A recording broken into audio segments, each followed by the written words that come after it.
Magandang araw sa inyong lahat. Ngayon ay pag-aaralan natin ang mga isyung pang-ekonomiya sa Pilipinas. Mahalaga ang paksang ito dahil ang ekonomiya ay may direktang epekto sa ating pang-araw-araw na pamumuhay. Panoodin ang video para makita ang 4 na number password para sa PowerPoint. Para naman sa mga nahihirapan mag-extract ng zip file, mag-message sa akin sa link ng aking Facebook sa comment section, isend lang ang screenshot na kayo ay nakasubscribe at ang 4 na number password at agad ko sa inyo isesend ang file.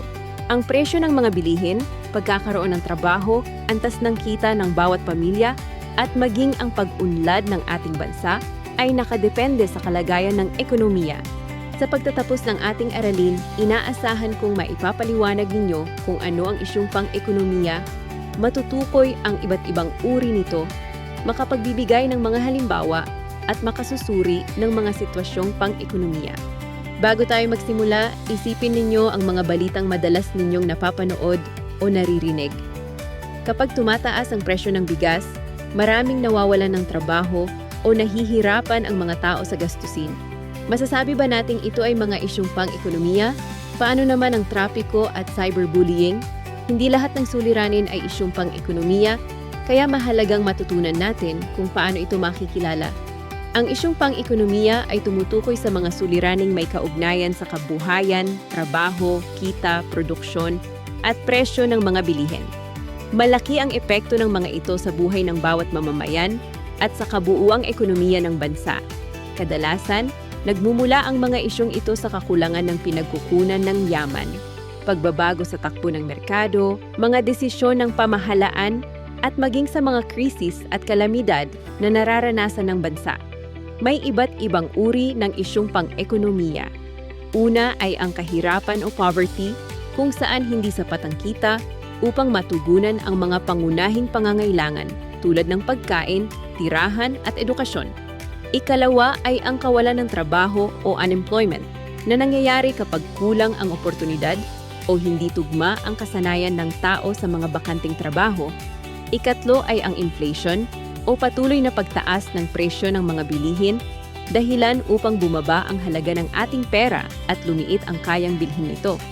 Kasama rin dito ang income inequality o hindi pantay na pamamahagi ng kita, kung saan malaki ang agwat ng mayayaman at mahihirap. Isa ring hamon ang patuloy na pagtaas ng utang ng bansa na maaaring makaapekto sa budget ng pamahalaan at sa pondong inilalaan sa mga serbisyong pampubliko. Panghuli ay ang pagbagsak ng agrikultura at industriya na nagiging dahilan ng mababang produksyon, kakulangan ng supply at pagkawala ng kabuhayan ng maraming Pilipino. Mahalagang pag-aralan ang mga isyong ito dahil direktang naaapektuhan ang presyo ng mga bilihin, oportunidad sa trabaho, kita ng bawat pamilya, at kalidad ng ating pamumuhay. Kapag nauunawaan natin ang mga suliraning ito, mas nagiging responsable tayo sa ating mga desisyon bilang mamamayan at mas nauunawaan natin ang mga pangyayaring nagaganap sa ating lipunan.